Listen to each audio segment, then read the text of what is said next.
Star Wars 7x7 episode 1920. Today we're going to look at the reveals from Triple Force Friday for the other two parts of the Triple.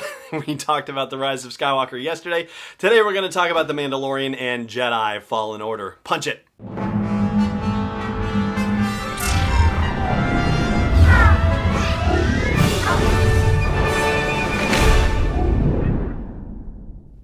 Hey Rebel Rouser, I'm Alan Voivod and this is Star Wars 7x7.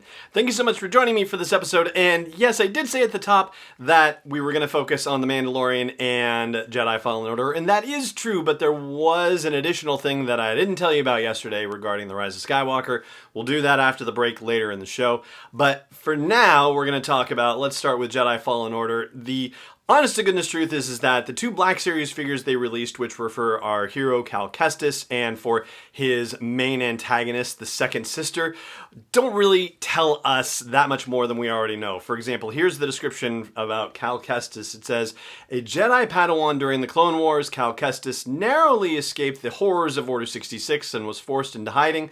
Together with explorer droid BD-1, he embarks on a journey to rebuild the Jedi Order while evading the terrifying Imperial Inquisitorius. Okay, so yeah, nothing necessarily new there. And then as far as the Second Sister Inquisitor goes, we have a vengeful warrior of the Empire tasked with tracking down Jedi survivors. The Second Sister Inquisitor is driven by her all-encompassing hatred of the Order.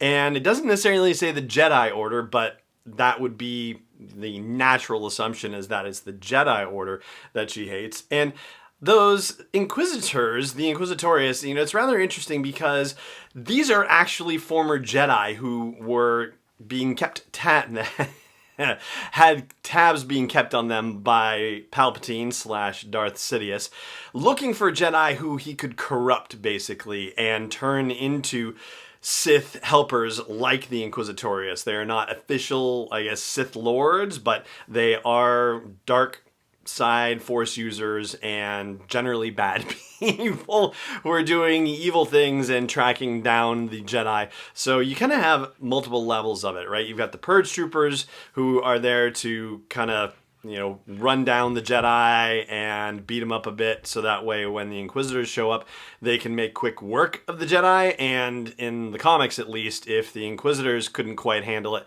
well, that's when Darth Vader would show up. So, man, if it is possible, we talked about this when the new footage from Jedi Fallen Order was released on the global live stream for Triple Force Friday. That was back last month. That there is a moment in that footage where, if you're listening carefully to the audio, it certainly sounds like there is a Darth Vader breath in there. So I don't know. I haven't seen any leaks, rumors, spoilers, one way or the other in that regard, but that would still be kind of cool, wouldn't it? All right, let's move on to The Mandalorian, and this one gets a little bit confusing at points, so stick with me. There's a Lego set for an AT-ST Raider, and we've seen in footage from The Mandalorian, a Scout Walker is essentially what that is. Laying waste to some stuff and people running and whatnot, so there's a Lego set for this. It includes two little minifigures of Klatooinian Raiders, and so here is the deal with that. When you think of Klaatu, you might initially think of the character Klaatu from Return of the Jedi, but Klaatu was not actually a Klatoonian. He was a Nikto, and yeah, different species, but both Klatoonians and Nikto were commonly associated with the Hutts.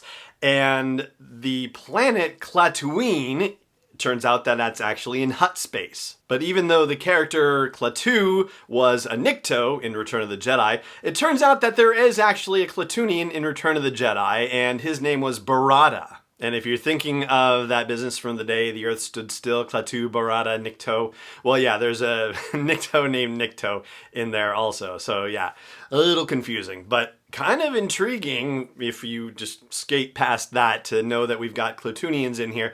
Doesn't necessarily mean that we're going to Klatooine. It just means that we've got more mercenaries and thugs and characters that, have often been associated with Hutts. So yeah, the criminal underworld basically, and it's getting more expansive with the more that we learn about the Mandalorian, which, speaking of, so there is a Mandalorian action figure, and this is what we've learned about him, not much more.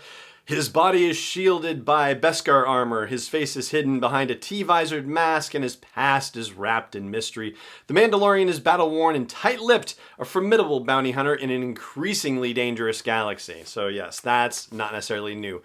There is also, of all things, an off-world Jawa character that was released, and there's a description of this one too. It says, ships traveling to and from Tatooine have resulted in some Jawas leaving their desert homeworld.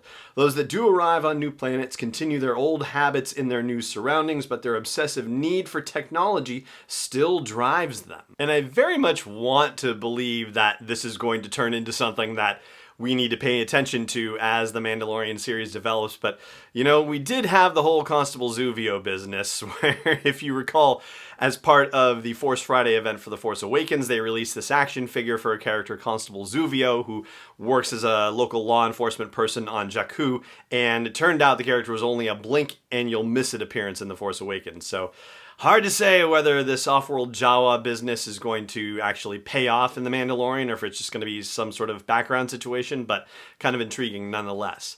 And then there was also a figure released for Cara Dune, who is played by Gina Carano, and her character description says, a veteran of the Galactic Civil War who fought for the Rebellion, Cara Dune is a seasoned warrior who has put her days of military discipline behind her and now has reinvented herself as a mercenary. Also, not exactly anything more than we already knew, and we've also heard that she might be suffering from a little PTSD also that, you know, enhances the depth and complexity of the character potentially, but that's not reflected here necessarily. But that doesn't mean it's not the case anymore. It just means that there's only so much space that they can put on the backs of these packages, especially since they have to translate it into 3 other languages as well.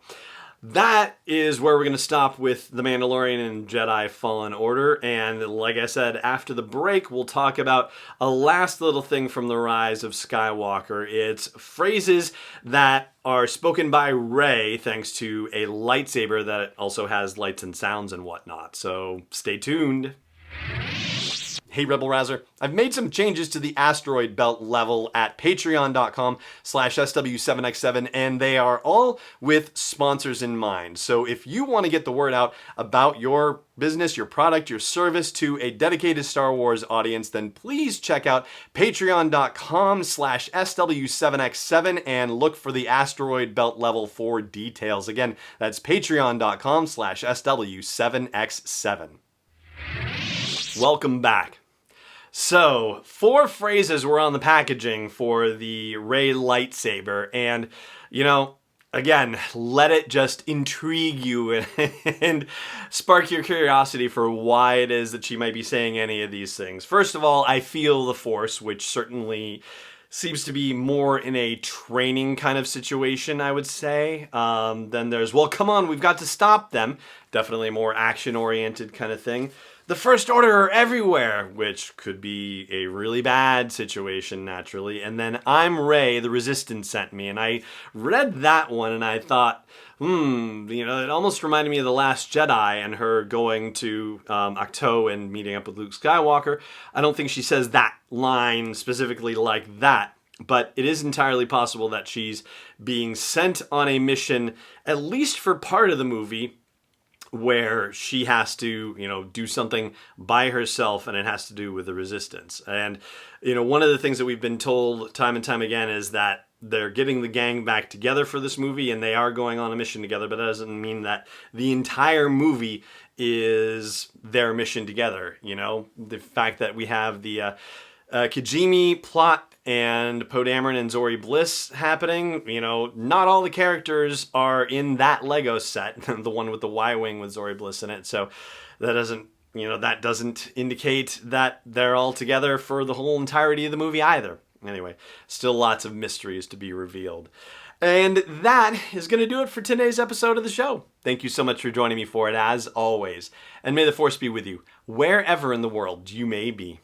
This podcast is not endorsed or sponsored yet by Lucasfilm Limited, Disney, or 20th Century Fox. It is intended for entertainment and information purposes only. Star Wars, the Star Wars logo, all names and pictures of Star Wars characters, vehicles, and any other related Star Wars items are registered trademarks and/or copyrights of Lucasfilm Limited or their respective trademark and copyright holders. May the Force be with them. All original content is copyright 2019 by Star Wars 7x7. We hope you love it.